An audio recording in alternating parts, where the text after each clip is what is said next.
어떻게 해서 사무엘을 얻게 되었는가라고 하는 부분, 얼마나 간절히 기도하여서 사무엘을 얻게 되었는가라고 하는 이런 부분이 이제 주된 내용입니다. 그러나 엄격하게 이야기를 하면 사실은 한나가 주인공은 아니고 우리 하나님께서 주인공이시죠. 무슨 말인가 하면 하나님께서는 한나로 하여금 당신의 마음을 이해할 수 있도록 기회를 주신 겁니다. 자녀가 없어 고통당하는 자신의 삶이 곧 하나님의 종이 없어 고통당하시는 하나님을 대변하도록 만들어 놓았다라고 하는 면에서 궁극적으로는 한나가 사무엘을 얻고 그 사무엘을 하나님을 위해서 드리기로 작정한 것이 곧 하나님의 원하심이었던, 그래서 결국에는 하나님의 구원을 이루어 가시는 그 하나님의 마음, 이것이 핵심이고, 그래서 정확히는 우리 하나님께서 주인공이시다라고 할 수가 있는데요. 오늘은 부부주일입니다. 그래서 이 부부주일에 제가 어떤 말씀을 서로 나눌까 이렇게 묵상하다가 보통 우리가 이제 부부에게 주어지는 성경의 교훈들이 있죠. 그런데 대부분의 그런 교훈들이라고 하는 것이 부부는 이래야 된다, 저래야 된다라고 하는 그런 이제 메시지로 되어 있습니다. 제가 평소에도 뭐 부부주일이 되면 늘 그렇게 말씀을 이제 증거하곤 하는데 이번에는 제가 좀 고민을 해봤어요. 좀 더 실제적인 말씀을 전할 수 없을까라고 생각을 하다가 성경상의 인물 가운데에서 좀 부부로서 우리에게 모범이 될 만한 멋진 사랑을 한 그런 사람이 있다면 그렇게 소개하는 것이 보다 구체적이고 우리의 삶에서 직접적으로 와닿겠다 하는 이런 생각이 들어서 인물을 이렇게 찾다가 자료 가운데에서 한나의 남편인 엘가나를 이제 제가 만나게 됩니다. 그러면서 그 엘가나가 우리들에게 아주 흥미로운, 생각해 볼 만한, 묵상하고 본받을 만한 그러한 사랑을 하고 있구나 하는 것을 깨닫게 되면서 여러분과 함께 오늘은 이 본문 자체가 우리에게 주고자 하는 그 핵심은 아닙니다만 여기에 등장하고 있는 엘가나가 보여주고 있는 사랑이 워낙이 고귀해서 이 엘가나의 사랑을 같이 한번 생각해 봐야 되겠다 이렇게 마음 먹고 오늘 본문을 택했습니다. 엘가나는 이제 남자죠. 그러니까 우리 남편 되신 분들 특별히 잘 들으셔야 할 것 같습니다. 보통 이제 우리가 부부로 살아가면 다 그런 건 아닙니다만 일반적으로 남자들이 좀 잘 못하죠, 여자보다는. 그래서 남자들만 잘하면 괜찮을 집이 남자들이 잘 못해서 어려움을 겪는 일들이 흔합니다. 그래서 특별히 우리 남성 되신 분들 자존심 상해하지 마시고 오늘 엘가나가 과연 한나를 어떻게 사랑했는가 잘 들어보시기 바라고, 그러나 오늘 말씀이 남자에게만 해당되는 것은 아니에요. 왜냐하면 사랑이라고 하는 것이 일방적인 것이 아니기에 특별히 부부는 쌍방으로 함께 사랑하는 것이기 때문에 이 사랑이라고 하는 것은 뭐 남자 사랑 따로 있고 여자 사랑 따로 있는 게 아니거든요. 그래서 이 엘가나가 보여주고 있는 이 사랑은 남자와 여자 전체에게 다 도전이 될 만한 그러한 모습이어서 우리 여성들도 귀담아 들으시면 부부 사이에서 우리가 어떻게 사랑하며 살아야 하는가라고 하는 부분을 새롭게 정립할 수 있는 시간이 되지 않을까 싶습니다. 이제 제가 한 4가지로 성경에 나타나고 있는 엘가나가 보여주고 있는 사랑들 하나씩 소개를 해보겠습니다. 첫 번째는 조건 없는 사랑입니다. 엘가나는 한나를 아무런 조건 없이 사랑했습니다. 본문에서 보이는 대로 한나가 가지고 있는 치명적인 약점이라고 한다면 그것은 자녀를 낳지 못한다는 것입니다. 그 당시에 자녀를 낳지 못한다는 것은 심지어 하나님으로부터 저주를 받은 것이다 라고까지 여겨진 것이었기 때문에 여자가 갖는 약점 가운데 가장 치명적인 약점이라 할 수가 있겠습니다. 이러한 일로 인하여서 엘가나가 대를 이어야 하는 까닭에 두 번째 부인을 얻죠. 그 이름이 브닌나입니다. 이 브닌나는요, 한나와 달리 자녀들을 많이 낳았습니다. 얼마나 많이 낳았을까요? 4절 한번 보십시오. 엘가나가 제사를 드리는 날에는 제물의 분깃을 그의 아내 브닌나와 그의 모든 자녀에게 주고 라고 할 때 여기 모든 자녀는 모든 아들들과 모든 딸들이라는 말입니다. 그것을 우리 한국말로 이렇게 모든 자녀에게라고 번역을 해놓았어요. 그러니까 실제적으로 최소 아들 둘 이상, 딸 둘 이상, 합 4명 이상입니다. 아무리 없어도 4명이고요. 그 이상 분인나는 자녀를 많이 낳았어요. 그것에 비하여 한나는 한 명도 낳지 못했습니다. 아들은커녕 딸조차도 구경을 못하는 것입니다. 그러니 남편에 대하여 얼마나 미안했겠습니까? 그리고 자기 자신에 대하여 얼마나 자괴감을 가졌겠어요. 나는 사람 구실도 제대로 못하는구나. 나는 하나님으로부터 버림받았구나. 라고 하는 것 때문에 그 눈에서 눈물이 마르지가 않는 거죠. 거기에다가 설상가상으로 분인나가 자녀를 많이 낳은 유세를 하는 것입니다. 계속해서 한나를 괴롭히는 거예요. 그러니 한나가 어찌 하루를 편히 살 수가 있었겠습니까?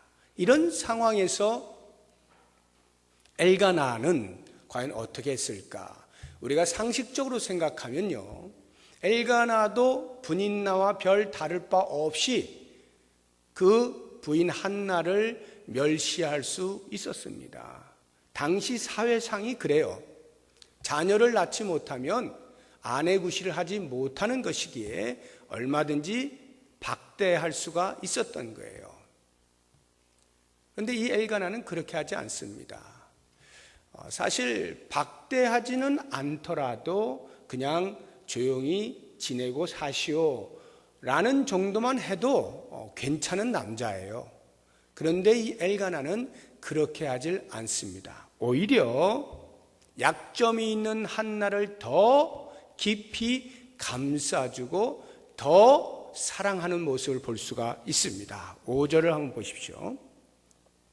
5절 보니까 한나에게는 갑절을 주니 이는 그를 사랑함이라 이렇게 돼 있어요. 갑절을 주었다는 것은 제사를 드리고 나면 화목제물 같은 경우에 그것을 이제 나누어 먹게 되어 있습니다. 그러면 가족 수대로 해서 그 몫을 나누어 주는데 한나에게는 2몫을 주었다 이런 말입니다.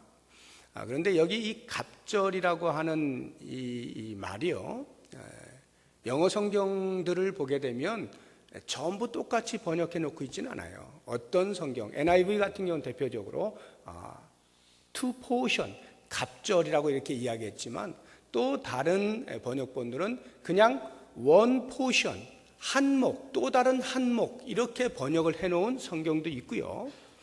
우리가 좀 권위 있게 받아들이고 있는 킹 제임스 버전이라고 하는 그 성경에서는 전혀 다르게 번역을 해놓았는데 가치 있는 것을 주었다라고 번역을 해놓았습니다. 그러니까 한목, 두목, 갑절 이런 말은 양을 이야기하는 것인데 이 킹 제임스 버전에서는 양이 아닌 질을 말하고 있어요. 보다 좋은 것을 주었다라고 이야기를 함으로써 엘가나가 그 약점이 있는 한나를 얼마만큼 사랑했느냐라고 하는 사랑의 정도와 깊이를 대변해주고 있는 것입니다. 자, 이러한 그 모습을 볼 때 이제 우리의 삶을 한번 비추어 보게 되면 과연 나는 나의 배우자의 약점을 어떻게 다루었는가 한번 생각을 해보시기 바랍니다.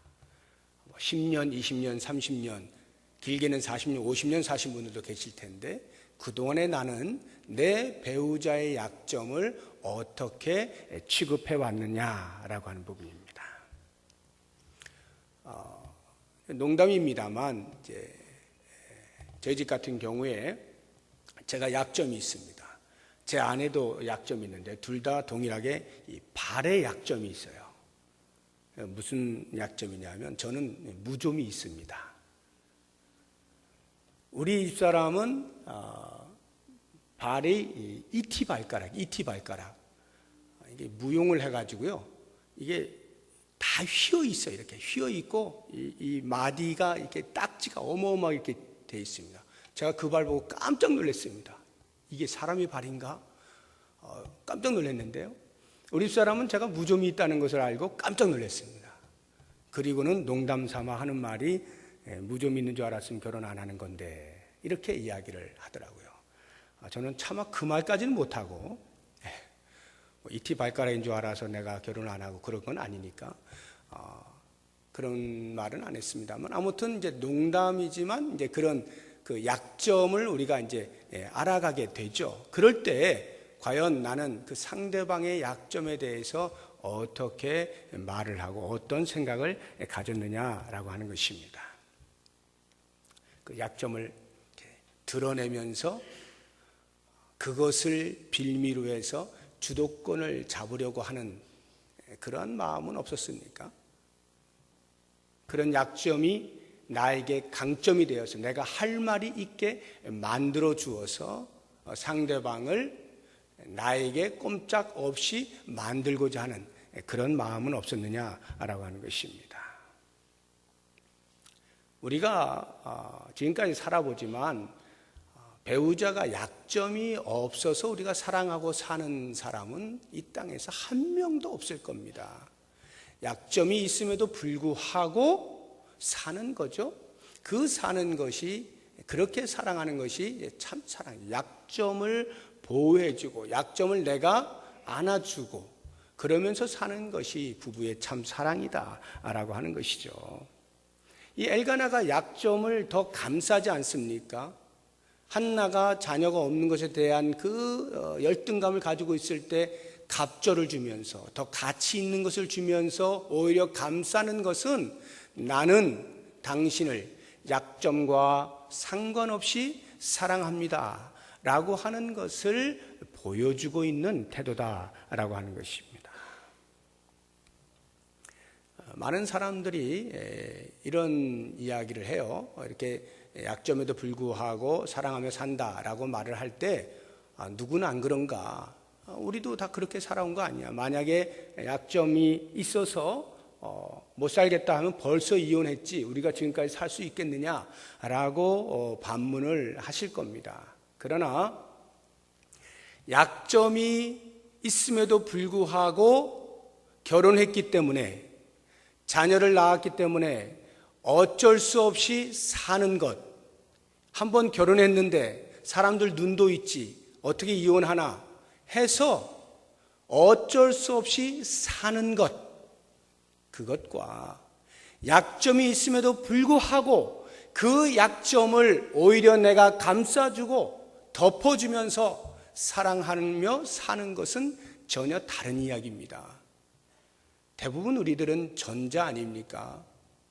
내가 저 사람이 저런 줄 알았으면 절대 결혼 안 하는 건데 그걸 모르고 내가 속아서 결혼해가지고 자신이 속아서 결혼한 것을 이야기하고 싶을 만큼 결혼에 대해서 만족하지 못하고 배우자에 대해서 만족하지 못하고 사랑하지 않음을 드러내기라도 하듯이 그러나 어쩔 수 없이 사는 도의적인 인간으로 자기를 이야기하는 경우가 얼마나 많이 있습니까? 이것은 진정한 사랑이라고 할 수가 없죠.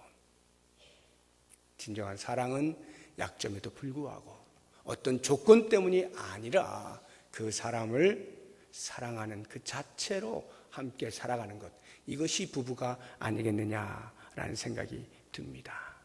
혹시라도 지금까지 배우자의 약점을 들추어내서 괴롭힌 그런 전적이 있으신 분들, 아니 지금도 만약 그렇게 하고 있다면 이제는 그것을 멈추시고 약점은 들추어내는 것이 아니라 덮는 것이다 라고 하는 것을 기억하시고, 약점에도 불구하고 조건 없이 사랑할 수 있는 우리 모든 부부들이 될 수 있기를 바랍니다.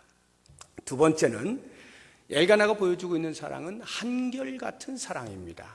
한결같은 사랑. 7절을 한번 보시기 바랍니다. 7절, 매년 한나가 여호와의 집에 올라갈 때마다 남편이 그같이 하매, 그같이라고 하는 것은 갑절을 주었다, 더 가치 있는 것을 주었다는 거죠. 그런데 그것을 매년 했다 이 말이에요. 매년 중앙성소에 예배하러 올라갈 때마다 똑같이 했다라고 하는 것입니다. 이게 무슨 말이냐 하면, 처음에는 자녀가 없는 것에 대해서 불쌍하잖아요. 자기 스스로 막 괴로워하고 또 부인나로부터 괴로움을 당하고 하니까 남편의 입장에서 불쌍하잖아요. 그래서 아유 괜찮아 이렇게 자녀를 낳을 수 있지, 다음에 또 낳으면 되지, 이렇게 1년 2년은 사랑하며 산다 하더라도 이게 5년 가고 10년 가고 그렇게 되게 되면 더 이상 희망이 없어지면서 이 엘가나의 마음에 포기하게 되는 거죠. 그러면 자연스럽게 한나에 대해서도 포기하는 마음이 생길 수가 있는 것입니다. 내가 사랑한다고 최선을 다해봤는데 야 계속 애도 없고 이거 안 되겠다, 그만해야 되겠다 라고 하는 마음이 들 수도 있다 이 말이에요. 그런데 엘가나는 그러질 않는 거예요. 일시적으로 하는 것이 아니라 한결같이 변함없이 그렇게 한나를 사랑한 모습을 볼 수가 있습니다. 동정해서 사랑하는 것이 아니에요. 불쌍해서 사랑하는 것이 아닙니다. 내가 아니면 누가 사랑해 주겠나, 그래서 사랑하는 것이 아니에요. 또는 혹시 내년에는 애를 낳을 수 있겠지, 혹시 그 다음에는 낳을 수 있겠지 라고 하는 이러한 혹시라고 하는 차원에서 사랑하는 것이 아닙니다. 동정과 기대는 시간이 지나면 식을 수가 있고요, 약화될 수가 있어요. 그러면 동시에 그것에 기반한 사랑도 함께 식어지는 겁니다. 그런데 엘가나는 그렇게 하질 않죠. 매년 똑같이 한나에 대한 사랑이 변함이 없다라고 하는 것입니다. 우리가 보통 이제 남편들이 보통 아내에게 많이 뭐라 하는 것 중에 하나가 이제 음식 부분일 텐데, 음식을 잘 못해요. 그러면 신혼 초에는 크게 뭐라 하지 않습니다. 뭐 처음이니까, 잘 못하니까, 많이 배우질 못했으니까 언제 음식을 만들어 봤겠나 싶어서 그냥 참습니다. 그리고 아유 맛있어, 괜찮아, 다음에 잘하면 되지. 그런데 1년이 지나고 2년이 지나고 5년이 지나고 10년이 지나는데도 음식 맛이 변하질 않아요. 계속 맛이 없어요. 그렇게 되면 어떻게 됩니까? 그 다음부터는 처음에 가졌던 그 동정의 마음, 그리고 나중에는 더 잘할 거라고 하는 그 기대가 사라지게 되지 않습니까? 그때부터는 짜증이 나는 겁니다. 야, 어떻게 5년 지났는데, 어떻게 10년 지났는데 음식 맛이 한도 더 잘하는 게 없냐, 이렇게 짜증이 나게 되는 거고요. 그것이 곧 배우자를 향해서 쏘아 붙이게 될 때 그것을 듣고 있는 배우자 입장에서는 사랑이 식은 것으로 밖에는 해석이 안 되는 거죠. 우리는 어떤 그런 동정적 사랑이나 또는 기대에 의한 사랑을 하게 되면 그것이 약화되거나 사라지게 될 때 동시에 사랑도 없어진다는 것을 꼭 기억해야 됩니다. 그래서 그것과 관계없이 언제나 변함없이 사랑하는 그러한 사랑을 우리가 해야 된다라고 하는 것입니다. 아내들도 남편에 대해서 마찬가지예요. 남편들이 보통 이제 신혼 초가 되면은 아직 사회 기반이 제대로 잡혀 있는 때가 아니니까 아무래도 수입이 좀 적겠죠. 돈을 많이 못 봅니다. 그러나 그때는 전혀 개의치 않습니다. 아유, 돈을 좀 못 벌어도 괜찮아, 우리가 사랑하며 살면 되지, 이렇게 말을 하다가도 5년 지나고 10년 지나는데도 계속 수입이 똑같아요.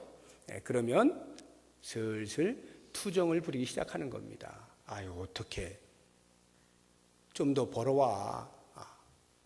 투정을 부릴 수가 있죠. 이것도 역시 농담입니다만 제 아내도 가끔 저에게 그런 투정을 해요.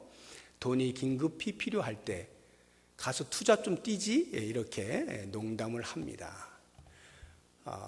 이 사람의 마음에 어떤 그런 기대감, 배우자에 대한 기대감이 충족되지 못할 때 우리도 모르게 그 사랑의 색깔이 변화될 수가 있고 사랑의 정도가 약화될 수가 있는데, 우리는 그렇게 사는 사람들이 아닙니다. 부부는 언제나 한결같은 마음으로 변치 않고 동일하게 사랑해야 된다라고 하는 것을 꼭 기억을 하시기 바라고요.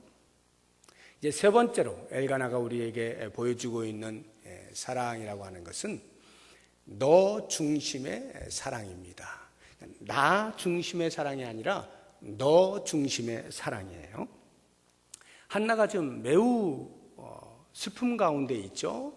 아주 고통스러워합니다. 애통해하고 있습니다. 그때 엘가나가 위로를 합니다. 얼마나 안 됐어요. 가슴이 자기도 찢어질 때 아프죠. 그러니까 한나를 찾아가서 위로를 하는데 8절을 보시기 바랍니다. 그의 남편 엘가나가 그에게 이르되 한나여 어찌하여 울며 어찌하여 먹지 아니하며 어찌하여 그대의 마음이 슬프냐. 이 말은 왜 울어? 이런 말이 아니죠. 매년 우는 거니까요. 매일이 이렇게 힘든 삶 아닙니까? 그러니까 엘가나가 뻔히 알죠. 그때 위로할 때 지금 하는 말이 이제 어찌하여 그대의 마음이 슬프냐. 내가 그대에게 10 아들보다 낫지 아니하냐. 이렇게 위로를 하는 겁니다. 자, 이 위로가 무엇을 의미하는가? 우리가 이제 쉽게 생각을 해보면 보통 우리가 이제 위로를 한다라고 하면 이렇게 하는 거죠. 여보, 울지 마, 울지 마. 괜찮아, 괜찮아. 나는 아이 없어도 돼. 당신 하나면 돼. 보통 이렇게 이제 위로를 하는 것 아닙니까? 사실 그렇게만 위로해줘도 대부분의 여자들은 아주 큰 위로를 받습니다. 남편이 훌륭해 보이고 나를 끔찍이도 생각하는구나, 이렇게 생각을 합니다. 그런데 엘가나는요, 표현이 좀 달라요. 내가 그대에게 10 아들보다 낫지 아니하냐 라고 하는 이 말은 지금 한나가 고통스러워하는 것이 자녀 문제잖아요. 근데 자녀에 있어서 10 아들보다 낫도록 내가 할게, 이 말이에요. 당신에게 10 아들보다 나을 만큼 내가 최선을 다할게. 제가 앞서서 이야기한 것은 나를 중심으로 괜찮아, 괜찮아. 난 아이 없어도 돼. 내가 괜찮다는데 왜 그래? 나는 당신 하나면 돼. 내가 괜찮아. 라고 하는 나 중심의 위로예요. 그러나 10 아들보다 낫지 않느냐라고 하는 말은 당신의 그 아픔에 대하여 내가 어떻게 해서든지 최선을 다해서 가슴 아프지 않게 해줄게. 아들보다 더 행복할 수 있도록 해줄게 라고 하는 그 한나의 입장에서 위로를 하고 있다라고 하는 것입니다. 이게 별 차이가 아닌 것 같아도요, 우리들 대부분의 생각은 다 나 중심의 생각입니다. 너를 중심하여 생각하는 것은 훈련이 안 돼 있기 때문에 나오질 않아요, 습관적으로. 이거를 영어로 I thinking 또는 you thinking이라고 하는데, 나 중심으로 생각하는 말들은 쉬워요. 언제나 그게 익숙하기 때문에요.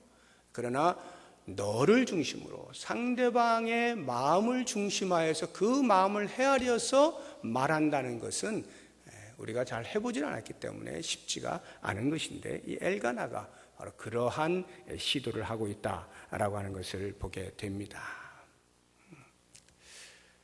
우리가 보통 상대방의 감정에 대해서 동정을 하죠. 배우자가 어떤 슬픔 가운데 있다라고 하면, 또는 우울하다 하면 동정을 합니다. 아유, 안 됐네. 아유, 어떡해. 이렇게 동정을 하지만 공감하기는 쉽지가 않아요. 공감과 동정은 전혀 다릅니다. 공감이라고 하는 것은 그 상대방의 입장에서 상대방의 감정을 이해하려고 노력하는 거예요. 이걸 우리는 감정이입이라고 하는데, 이런 감정이입을 하는 게 쉽지가 않은 것입니다. 그런데 이런 공감을 할 수 있는 사람이 진정한 사랑을 할 수가 있는 것입니다. 그런 면에서 우리 남자들이 특히 이 공감을 잘 못해요. 상대방의 감정에 대한 이해도가 여자보다 떨어집니다. 남자들이 주로. 그래서 우리 남성들은 특별히 엘가나에 대하여서 이러한 내가 그대에게 열 아들보다 낫지 아니하냐라고 하는 이런 그 표현들을 많이 배워야 됩니다. 상대방의 감정에 입각해서 위로할 수 있는 이런 말들, 말할 수 있는 말, 이런 것이 우리 남성들이 많이 필요하고, 부부의 관계에 있어서 그렇게 상대방의 감정을 이해하고 말을 할 수 있다면 그 부부는 참 행복하다라는 생각이 듭니다. 이제 마지막으로 네 번째로 엘가나가 우리에게 보여주고 있는 사랑은 배우자의 의견을 존중해 주는 사랑입니다. 배우자의 의견을 존중한다는 게 뭐냐면, 오늘 본문에는 나오지 않은데요, 우리 23절 한번 보시기 바랍니다. 1장 23절 보시면, 그의 남편 엘가나가 그에게 이르되 그대의 소견에 좋은 대로 하여 그를 젖되기까지 기다리라. 오직 여호와께서 그의 말씀대로 이루시기를 원하노라. 이렇게 말씀하죠. 이게 무슨 말이냐면, 한나가 사무엘을 성전에 드리기로 하나님 앞에 서원하잖아요. 그러니까 젖을 떼면 이제 성전으로 보내야 됩니다. 엘가나에게 말하는 거예요. 남편이요, 내가 이렇게 서원해서 이제 보내야 되는데 어떻게 할까요? 하니까 이 남편이 하는 말이 이제 23절의 말씀이죠. 그대의 소견에 좋은 대로 하시오. 이 말은 네 마음대로 해, 이렇게 툭 던지는 말이 아니라 의견을 존중하는 거예요. 당신의 생각이 옳습니다, 그대로 하십시오 라고 이렇게 말하는 거거든요. 물론 그 옳음의 기준은 그 뒤에 나와 있는 오직 여호와께서 그의 말씀대로 이루시기를 원하노라, 하나님의 말씀에 어긋남이 없기 때문인 것이죠. 자, 그렇다 할지라도 엘가나가 그렇게 한나의 말에 동의하기란 쉬운 일은 아니에요. 왜냐하면 참으로 오랜 세월을 기다려서 한나가 낳은 아들 아닙니까? 엘가나의 입장에서 볼 때는 적자인 거죠. 적자. 자기의 적통한 이제 아들이 되는 것이니까, 설령 그 아이를 임신하게 되었을 때 한나가 엘가나에게 분명히 이야기했겠죠. 하나님께서 이러이러하게 기도에 응답하셨는데 내가 서원을 했습니다. 분명히 이야기했을 거예요. 그 말을 들었다 할지라도 막상 그 아이를 성전으로 보내려고 할 때에 엘가나가 동의하기란 쉽지 않은 거예요. 이게 1년, 2년 보내는 게 아니라 평생을 보내는 겁니다. 다시는 아들을 못 보는 거예요. 성전에 올라가서나 1년에 한두 차례 보는 것이지 평생 못 보는 겁니다. 그렇다고 하면 엘가나의 입장에서는 거부할 수도 있는 거고요. 아니면 자신의 의견을 피력해 볼 수도 있는 겁니다. 꼭 그래야만 되겠느냐, 이렇게 할 수도 있는 거예요. 그런데 이 엘가나가 그것이 하나님 앞에 서원한 것임에 대하여서 본인 스스로도 인정을 하고 토를 달지 않는 거죠. 한나가 그 하나님의 말씀에 입각하여 의견을 낼 때 거기에 적극적으로 동의하는 이런 모습을 보게 되는 것입니다. 만약에 엘가나가 동의를 하지 않았다면 어떻게 됐을까요? 한나가 참 곤혹스러웠을 거예요. 분명히 얘기했는데 갑자기 아이를 성전에 드려야 할 때가 됐는데 거부하거나 다른 말을 자꾸 하면 얼마나 곤혹스러웠겠습니까? 그런데 엘가나는 그렇게 하지 않죠. 우리가 보통 상대방의 의견을 존중하며 대화하는 게 부부 사이에서 쉽지가 않아요. 저도 살아보지만 이제 조금 있으면 이제 만 26년이 되는데요. 살아보지만 상대방의 의견을 존중하기가 쉽지가 않아요. 말을 들으면, 어떤 말을 들으면 곧바로 그것에 대한 나의 입장과 나의 의견과 나의 생각을 바로 말해버립니다. 그것이 상대방의 기분을 어떻게 할 것이냐에 대해서는 별로 생각지 않아요. 일단 어떤 말을 들었을 때 그것에 대한 내 입장을 이야기하고 보는 겁니다. 그게 마침 맞으면이야 좋겠지만 서로 틀릴 때, 그때는 곧바로 전쟁이 나는 거죠. 사랑과 전쟁입니다. 우리는 보통 이럴 때 이건 훈련이에요. 사랑이라고 하는 것은 가만히 있으면 저절로 감정 따라 다 되는 게 아니라 철저한 훈련이 필요한 것인데, 상대방이 어떤 의견을 낼 때 그것에 대해서 내 감정을 말하기 이전에 그 말을 더 곱씹어 보는 훈련을 자꾸 해야 돼요. 왜 저런 말을 했을까? 어떤 감정으로 했을까? 어떤 배경 속에서, 어떤 목적으로, 어떤 기대를 하면서 이야기했을까에 대해서 자꾸 곱씹어 볼 때 내가 하자고 하는, 내가 말하려고 하는 그 말에 대해서 골라서 선택해서 말을 할 수가 있게 되는 겁니다. 근데 그런 여유를 갖지 아니하면 나도 모르게 곧바로 내 감정에 실린 말들을 할 수밖에 없게 되고, 그렇게 되면 대화가 길지 못하죠. 길어야 1분. 에이, 그만둬. 말이 안 통한다 이 말이에요. 서로 다르니까 그만두는 거예요. 그리고 그냥 또 그렇게 사는 거예요. 이게 보통 우리 부부들의 모습이 아닌가라고 할 때, 엘가나의 상대방을 존중해주는 이러한 사랑은 우리가 꼭 배워야 되겠다라고 하는 것입니다. 혹시 이 자리에서 찔리는 분이 계실지 모르겠어요. 무슨 말만 하면 그걸 말이라고 해? 이렇게 하시는 분 계시죠. 무슨 말도 안 되는 소리를 해? 이렇게 말을 툭툭 던지시는 분들 분명히 계실 거예요. 오늘부터는 그 말 하기 전에 한 번 더 생각하시고, 한 번 더 생각하시고, 내 아내가, 내 남편이 왜 이 말을 했을까? 한 번 더 생각하시는 여유를 가지시고 존중을 하시면 거기 아름다운 사랑이 싹 트게 될 겁니다. 이제 결론입니다. 엘가나가 이런 사랑을 할 수 있었던 이유가 뭘까? 원래 훌륭한 사람일까? 물론 훌륭한 사람일 수도 있겠습니다. 성품적으로 고상한 성품을 가졌을 수도 있겠어요. 그러나 저는 오늘 말씀을 통해서 볼 때 엘가나가 이런 사랑을 할 수 있었던 것은 무엇보다도 하나님을 경외하는 신앙심이 있었기 때문이다라고 하는 것을 알게 됩니다. 엘가나는 매년 중앙성소 실로에 올라가서 제사를 드렸던 사람입니다. 이게 별것 아닌 것 같아도요, 그 당시로서는 어마어마한 겁니다. 왜냐하면 사사시대잖아요. 자기 소견에 옳은 대로 하는 영적 암흑기잖아요. 얼마나 암흑기냐 하면 엘리 대제사장과 그 아들 홈리와 비느하스가 성경의 표현대로 하면 불량자고 여호와를 알지 못하는 정도로 타락해져 있는 영적인 암흑기에 엘가나가 에브라임에서 실로에까지 매년 제사 때마다 올라가서 하나님께 예배한다는 것이 쉬운 일이 아닌 거죠. 그만큼 경건의 사람이었어요. 이렇게 하나님을 온전히 예배하고 하나님을 신뢰하고 하나님을 경외하는 그 사람은 하나님께서 자기에게 베푸신 사랑을 압니다. 그 사랑의 크기를 알아요. 그 크기를 따라서 다른 사람에 대하여 반응하는 것이 달라지는 거죠. 진정으로 하나님을 사랑하고 경외하는 사람은